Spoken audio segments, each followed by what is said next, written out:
आपको कैसा लगेगा सुनने में कि हमारे दुनिया में एक ऐसा केस है जिसके विटनेस है, जिसके विक्टिम है, जिसके प्रूफ है, यहां तक कि पुलिस को यह भी पता है कि क्रिमिनल कब क्राइम करेगा, लेकिन क्रिमिनल है कौन ये किसी को भी नहीं पता चला। 7 साल गुजर चुके हैं, क्रिमिनल हर रोज अपना क्राइम किए जा रहा है, लेकिन पुलिस को आज तक अंदाजा नहीं कि क्रिमिनल है कौन। मैं बात कर रहा हूं द वॉच केस की।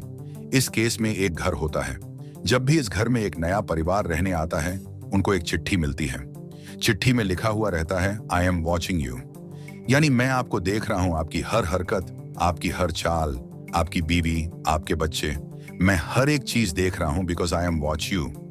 आज मैं इस स्टोरी में इस केस से जुड़े हर एक मिस्टीरियस चीजों के बारे में बात करूंगा कि क्या है इस केस का रहस्य, क्यों कोई पुलिस, क्यों कोई अदालत, क्यों कोई वकील इस केस को कभी सॉल्व नहीं कर पाया।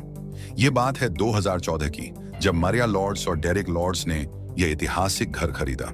पूरे 1 करोड़ 14 लाख अमेरिकी डॉलर में इस घर की लोकेशन थी वेस्टफील्ड, न्यू जर्सी, अमेरिका। यह घर बहुत महंगा घर था। इसके प्राइम लोकेशन की वजह से यह घर खरीदने के तुरंत ही बाद इन्होंने अपने 2 बच्चों के साथ यहां पर शिफ्टिंग करना चालू कर दी।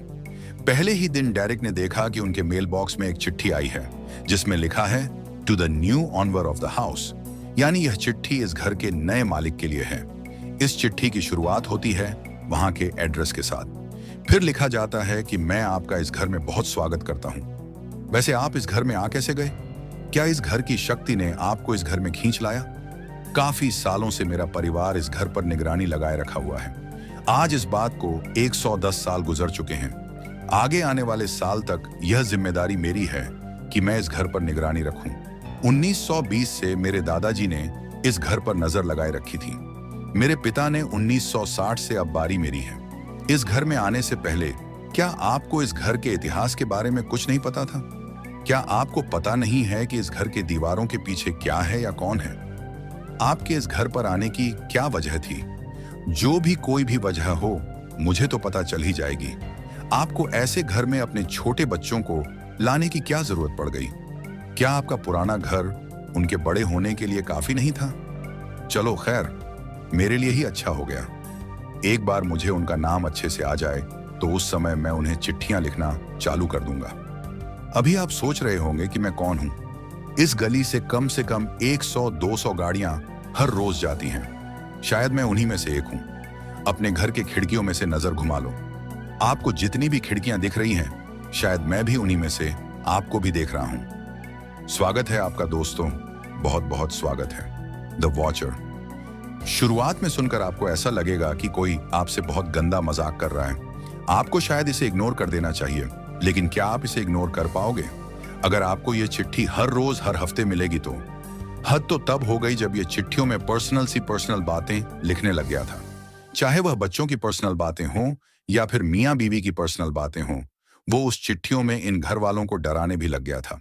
जैसे कि एक बार उसने चिट्ठी में यह लिखा था कि क्या आपके बच्चों ने अभी तक बेसमेंट में जाकर खेलना शुरू नहीं किया, या फिर वह उस चीज से डर रहे हैं जो उस बेसमेंट में कई सालों से रह रहा है।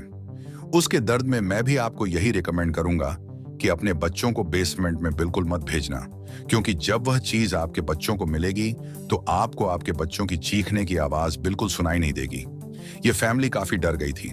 फिर हार कर इन्होंने द वॉचर पर पुलिस केस कर दिया।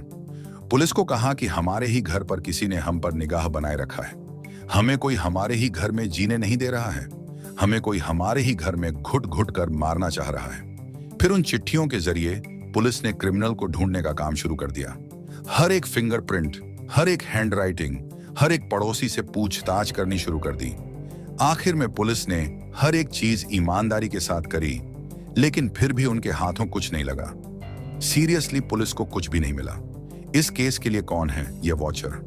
क्या है इस घर की दीवारों के पीछे जो इस वॉचर को सब चीज डिटेल में पता चल जाती है? ये घर वाले कब खाना खा रहे हैं, कब किससे क्या बात कर रहे हैं, यहां तक कि क्या सोच रहे हैं, इसको सब चीजें पता चल जाती हैं। आज भी अमेरिका के किसी एक अदालत में यह केस चल रहा है, लेकिन न कभी इस केस का कोई एविडेंस मिलता है, न कभी कोई दूसरा विटनेस। इनके पास सिर्फ प्रूफ में है भी तो सिर्फ चिट्ठियां जिसमें इन्हें टॉर्चर किया जाता है। इनकी प्राइवेट बातें बताई जाती हैं, गंदे कमेंट्स पास किए जाते हैं। अंत में अगर लिखा जाता है तो सिर्फ एक ही चीज वो है, मैं आपको देख रहा हूं, अब आप बताइए कि आपको क्या लगता है कि कौन है ये द वॉचर।